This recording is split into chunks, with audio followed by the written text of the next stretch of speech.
Hello, everyone, and welcome to another episode of Agave Talk, your number one source for everything agave. We appreciate you being here with us today. Today, I'm bringing you, a bottle. I can't even get into the shot. This thing is huge, and not only is it a big, beautiful unboxing I'm gonna bring to you today, it's a pretty long name. Tequila General Gorostieta. General Gorostieta. Yes, this is a brand new Joven tequila, pretty premium, coming in at 40%. I'm going to share and show with you what's behind door number. Not going to open that yet, all right? But yes, the packaging on this thing is beautiful, exquisite, very luxurious.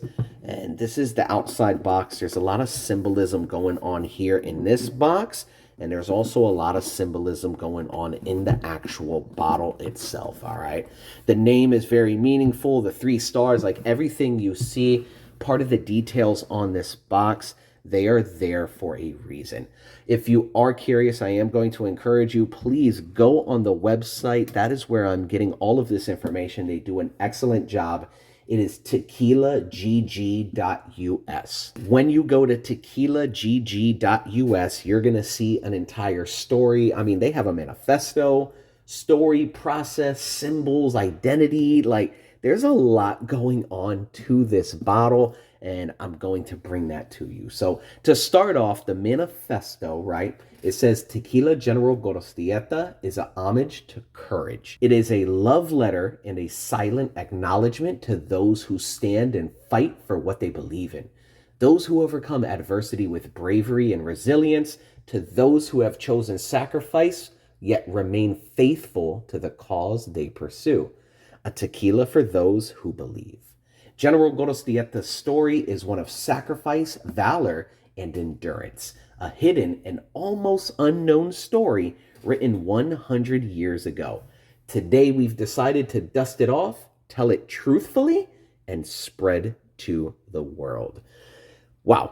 I mean, that's just, it's epic. It really is such a cool story. I mean, in getting this bottle, I actually had to go and start research. I mean, there's a wiki page for this guy. Go to Wikipedia, check him out. This general himself, he has a full story. I'm going to break it down and give you that summary, and then I'm going to open up and really show you just what's inside this beautiful box, all right?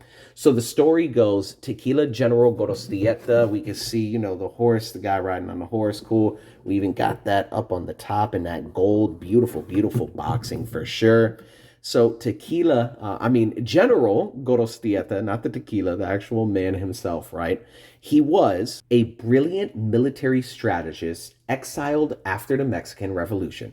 General Enrique Gorostieta found a new purpose leading the Cristero Rebellion against an anti-clerical persecution. Despite meager resources and a fervent opponent, Gorostieta transformed a ragtag group into a force capable of challenging the government, and they were driven by unwavering faith and a thirst for freedom. This is a story of resilience, of upholding convictions against formidable odds, where a community's unwavering belief secured their liberty. So this guy, he's fighting for what he believes in, and he did it with next to nothing, and he did have success. You could go again down that rabbit hole, go to their website, go to the Wikipedia page, really read up. I'm just giving you a brief summary. Go check that out. Go check that out. And with that being said, I'm going to open this up and give you the actual bottle. Yes, this is a grand presentation. Huge bottle. Huge packaging on this with the red and the black. This is absolutely gorgeous. And some of the things I was just sharing over on this side, it says Historia at the top, and then it's all in Spanish. And then over here, En que creemos, and Tequila General Gorostieta, un tequila para las que creen. There's a lot to read. Translate that for sure. Check it out. But this right here is the star of the show. Let me get this out. It is a Joven coming in at 40%, and it is a big, beautiful bottle. Yes, big, tall wine bottle style. There's a lot going on here. Again, the symbolism I am going to share and show and explain what all of this does mean. And I cannot wait to try this for sure. This is coming out of NOM 1414. If you do follow the channel, you'll know that recently I've been doing a lot for NOM 1414. They are making some really high quality tequilas. Check them out for sure. Sergio, hats off to you. And this is just, man, I am very, very, very excited to try this. Yes. The reality also, too, is that this maestra, she is a master, but in Spanish, it is a woman, so we put that A. Maestra tequilera, right? So this is not a maestro tequilero, right?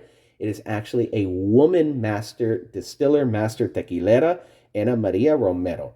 This, again, too, just a lot of symbolism going on in this bottle. It's going to be a little bit longer of a video, so stay tuned. Or, hey, just skip it. Go straight to the tasting notes for sure, right? So, looking at this, I'm going to break down some of this. There's a lot of symbolism in the rider, and they're saying that they got, this going on. It decorates the brand, again, as a representation of General Gorostieta.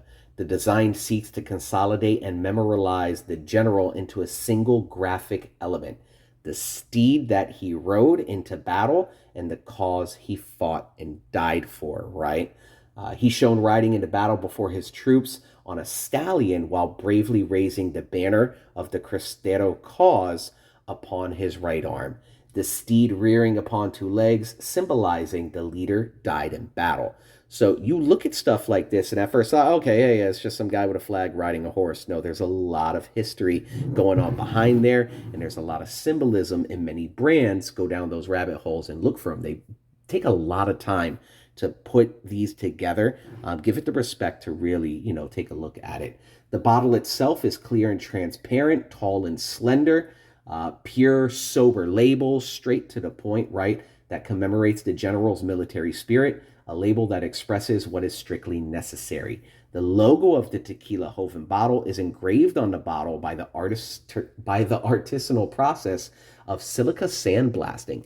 So if you actually touch this, this is actually, let me get in a shot. There you go. You can see it's actually like engraved in. It's like, you might be able to hear that. I'm not sure.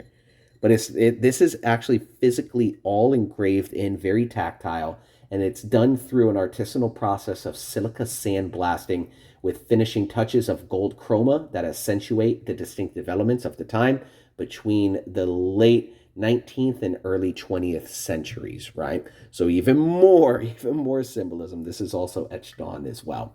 The secondary packaging, this in the background, the luxurious outer packaging honors the colors and design of the formal uniform of the cadets of the military college, which General Gorostieta actually graduated from as an officer. The color of his majestic black coat is elegant, sober, refined. The collar's cuffs and the crimson red band that flank the pants of the military uniform date all the way from 1823 and were actually accentuated by the new regulation of uniforms for generals. So even the box, it's paying homage to the general, what they were wearing back in the day, right? And I just, again, have to say, really cool branding. They put a lot of effort into the story, into the brand. But my question is, how is this actually going to taste, right? That's great. All the cool branding, awesome. How does this actually physically taste? Well, they do have a pretty solid process that they're using a lot of traditional methods in their process. They're using Los Altos agaves, right? So the high altitude agaves. They're cutting the agave about 1 inch from the piña. So they're really wanting to express that fresh, raw agave taste, right? They really want to get soil in that taste as well. They are using stone ovens to cook this. So really cool. Stone ovens for sure, which is great. More of a high quality kind of process. They're also then using a roller mill to extract. They're then doing a fermentation, and they're actually doing a double fermentation to really help that process along. And they're even playing classical music while they're doing that for sure. When it then comes down to actually physically distilling it, they are using copper pots, and they're cutting the heads and tails, only giving you that heart. And really, it's supposed to be, hey, what I've been reading, pretty solid product for sure. So at the very end, this is a Joven tequila. So they're blending a Blanco and Reposado. The Blanco actually rests for a month, not in any barrels or anything, just in a vessel. They don't specify, but the Blanco rests for a month. They then blend that with a Reposado that coming from American oak barrels that rested for 8 months. So it's an 8 month Reposado. It's a Blanco that just rested for about a month in just maybe like some glass or jars or something. They blend those two together, and that's why you're getting a tequila Joven. 100% agave, 40% NOM 1414. Shout out to the entire team there, as well as Maestra Tequilera, Ana Maria. Amazing, amazing. What I'm going to do is actually move this box out of the way, put the tequila here, bring my glass up, and finally open this up, all right? So we got our neck. Let me get that in a shot. Our 3-star General. There's even symbolism in the cork. So when I get this plastic off, I'm actually going to break down the cork even as well. I do want to give this tequila, who put a lot of effort into their packaging, the respect, and give them a lot of time too to really explain the packaging, right? You guys know I do go into details with all of my reviews. That's why you're here. If you do watch the entire reviews, I appreciate you. Thank you so much. Thank you, thank you, thank you. But with that being said, let your bottles pop. Oh, that was great. And let's take a look at this cork, right? This cork, right? And this is heavy. This cork is very heavy. It is like bronze metal. This is really heavy. Let me get that into shot. The metallic cork bears the imperial eagle of the Mexican national emblem with honor and respect. This symbol was active in the Twilight era, right before the Mexican Revolution. Like, again, there's a lot going on. Go read, go read, go read. There's a lot going on there. And I mean, this even connects to like flags, right? Flags of different countries. Why are they the way they are? There's always a story behind it. So putting that to the side, finally pouring this out. I appreciate you being here. If you have not done so already, please hit that like and subscribe, as well as follow us on Instagram at Agave Talk, okay? So they do say, give it a respect of about 5 minutes to open up, let it breathe. So I am going to do that. I'm going to cut this video off and come back in 5 minutes. All right, everybody, it's been 5 minutes, and let's see what these legs and tears are looking like. This is a straw-colored tequila, very light in color. You can see, let me move that out of the way. You can see the legs and tears there. Let me try to get that in focus. No, it's not going to focus to the, there we go-ish. Yes, there we go. You can see there. That's really sticky. That is really oily, really sticky. That's really not going anywhere. You can see the color, not so much on camera, but it is very straw-like. It is that 8-month Reposado from the American oak barrels mixed with the Blanco, making it a Joven, and it's really, really, really light in color. I mean, just sitting here, letting it open up, I've been like just wafting it in the air, and oh man, it smells amazing. Let's finally take a sniff. Oh, that is good. Very first note, banana.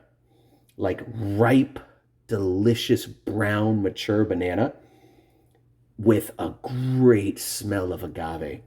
It is. It's, I'm getting raw agave, but I'm getting cooked agave as well. There's some char on there. Oh, and the barrel's giving it a little bit of that caramel kind of smell. A little bit of vanilla and coconut even in there. Like coconut oil, but even banana. Like, I am getting banana and agave on this. And that smells amazing. The aroma on this is killer. Oh, that is really, really, really nice. I love when my tequila smells like agave. You know that's what I love. This does smell like this, and it's adding those notes again of like that banana, like a mature, really like mature banana. Oh my gosh, that's amazing with the caramel and coconut even. The coconut's kind of cool on there, and hints of vanilla. But man, overall, it's vegetal too. It definitely has like a veggie, earthy kind of smell. Like soil and wet soil, not dry soil for sure. But man, that is delicious. Cheers to the whole team. Let's take a sip. Salud. Mmm. Mmm. Mmm.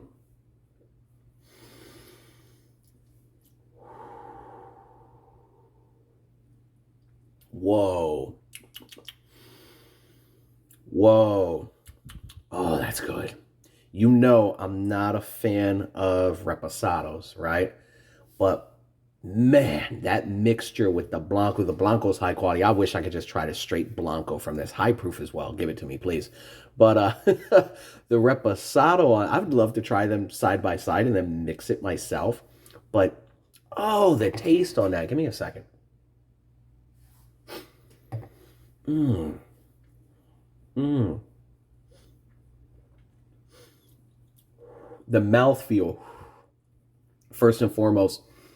Oh, how oily it is and how it coats the inside of your palate. Absolutely delicious. It's definitely, man, there's a lot going on there for sure. I'm getting cooked agave. It is absolutely cooked agave. The barrel itself is kind of toned down because of the Blanco added, but you are getting a little bit of that wood in there. But man, that is agave with hints of wood. And again, just some of that caramel notes, that coconut's there. Even like I said, like earthy, a little bit grassy. You got some bit of pepper, but it's not spicy. This is not a spicy Joven, not a spicy reposado at all. It's very complimentary. This is delicious. Let me get this last sip. Cheers. Mmm. Mmm. Oh yeah. Wait. Oh. That agave flavor on there is front and center for sure. And that barrel, what they're doing with the barrel and the mixture, that is delicious. And it even has some earthy tones. Absolutely. On the website, it does say ripe grapefruit aftertaste. I'm a fan of grapefruit. I do. I eat grapefruit often. I can taste it. Maybe I'm just lying to myself. I'm not sure, but I can definitely taste it. Could I pick that out on my own? Probably not. But as I'm sitting here, like tasting the aftertaste, and it's long. The finish on this is very long. It's still in my mouth. And I'm thinking about grapefruit. And even if I had like a piece of it next to me, I can get it for sure, and I'm digging it. Overall, this is absolutely delicious. Shout out to the whole team over there. Maestra Tequilera. This is absolutely amazing. Tequila General Gorostieta. Not only does it have a super cool story, the reality is that it's a really delicious tequila. So this is super cool. Shout out the whole team. And Maria, yeah, this is solid. Try this out. Check this out. I appreciate you being here. If you have not done so already, hit that like and subscribe, as well as follow us on Instagram at Agave Talk. All right. Thank you always for being here. Take care, everybody.